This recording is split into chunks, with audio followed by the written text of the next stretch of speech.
5 साल पहले अभीरा ने उस मुक्ति, उस वाणी की बजाय अपनी बेटी के बारे में सोचा होता, इस परिवार के बारे में सोचा होता, तो ये सब नहीं होता मासा। मायरा का केस अभीरा लड़ रही है माँ। मैंने कोशिश की थी पर मायरा अभीरा से केस लड़वाना चाहती है।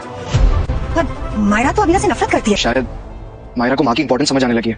अभीरा ने तो सालों से वकालत छोड़ रखी है, कोई केस हैंडल कर पाएगा? मायरा पर लगे हैं गंभीर इल्जाम मेहर को धक्का देने का। लेकिन क्या सच में मायरा दोषी है या ये सिर्फ एक गलतफहमी है? सबसे चौंकाने वाली बात ये है, मायरा ने खुद अरमान को अपना वकील मानने से इनकार कर दिया। उसे भरोसा है सिर्फ अपनी माँ अभीरा पर। लेकिन यहाँ कहानी में आता है असली ट्विस्ट। अभीरा ने सालों पहले वकालत छोड़ दी थी और अब जब वो फिर से कोर्ट में उतरने जा रही है तो उसके अपने ही परिवार वाले उसकी काबिलियत पर सवाल उठा रहे हैं।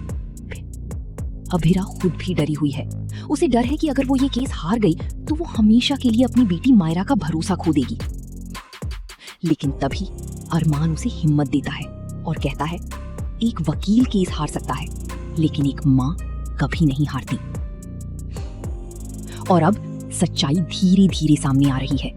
असल में मेहर को किसी ने धक्का नहीं दिया था, वो खुद फिसल कर गिरी थी। तो क्या अभीरा इस सच्चाई को कोर्ट में साबित कर पाएगी? क्या मायरा को मिलेगा इंसाफ? या फिर ये केस उनकी जिंदगी को हमेशा के लिए बदल देगा?